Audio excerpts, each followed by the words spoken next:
With me after all these parts. Usually people don't watch multi-part videos. On the one hand, I've got people who say, oh, we want 5 to 10 minute videos. And then on the other, if you spread them out over multiple pieces, the views drop off. Anyway, I think it's probably obvious that while I spent some time preparing these, and it was a lot of time for my estimation, this was not something I poured over for days and days. The reason being that the other things that I'm doing in my judgment are much more important. And so I'm just trying to spend enough time on this that I can get the gist across and leave it to others. And I think it's worth watching and thinking about and taking the time for that. But I apologize that these aren't terribly polished. And this goes for all the videos that I make. Even the ones that you might find full of nuggets of use, of value. And I think that there are some, particularly the more doctrinal ones, that definitely fit that prescription. That description, my goodness, I must not have gotten enough sleep last night. These videos are just the crumbs off the table. I hope that there will come a time where I can sit and dedicate much more time to, here's an idea that I would like to share with people. What's the best way I could present it? Let me look up all the scriptures on it and make this really polished presentation, and I'll do takes and I'll get it really clean.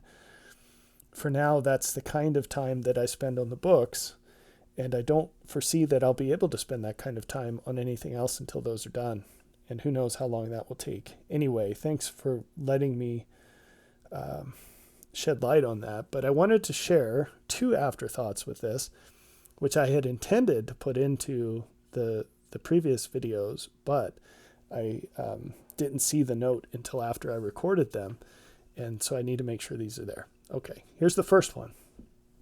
The first one is, I saw somewhere in being there or reading about it after the fact that the church, the land for Adam-ondi-Ahman, and if you've been there, is beautiful farmland, just beautiful farmland, that they lease the land to local farmers.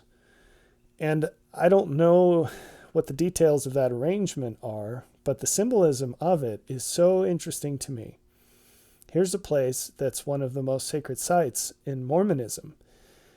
And not for the farmland, right? Not because it's farmland, but for the religious aspects of that, the spiritual connecting to God kind of parts to that.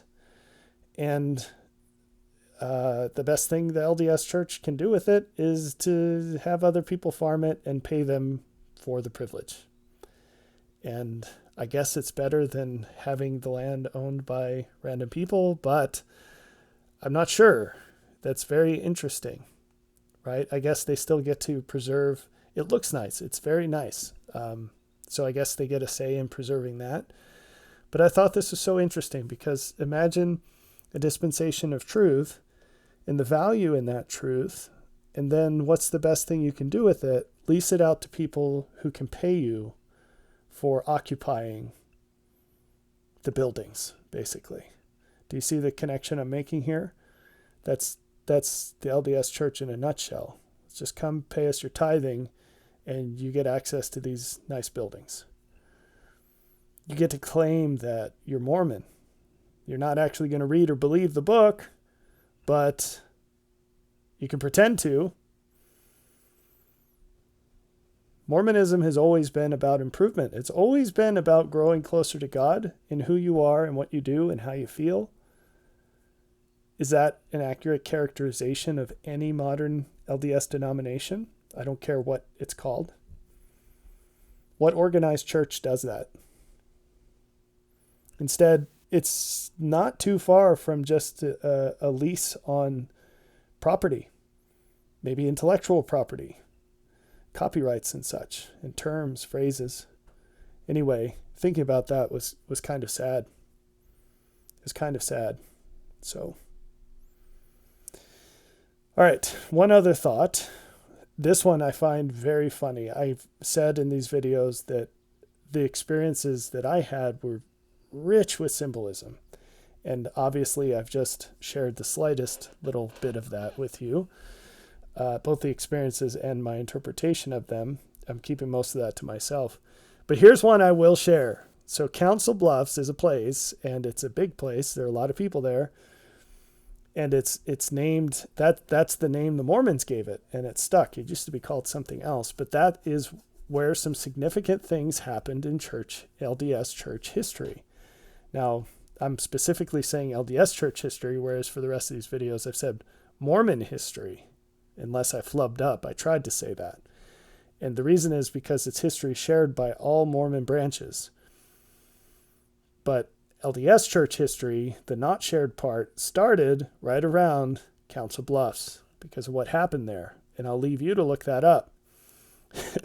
And that's your prize, because you'll find the story very funny once you find out what happened there.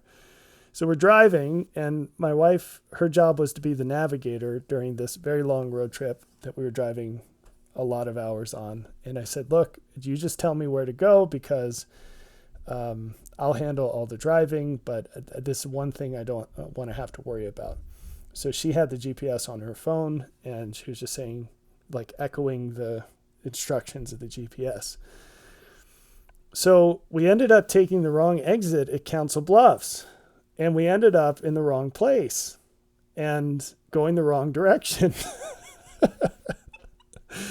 So we're on this highway to a place we didn't want to go to. And I had a sense that that had happened. When we were getting to the place where we had to turn, I started paying extra attention because I had a feeling we were going to go the wrong way. I knew it was an important junction.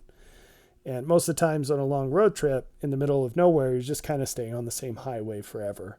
But there was going to be some action here. And so I started paying closer attention. And sure enough, my wife led us in the wrong direction. And that was hilarious too.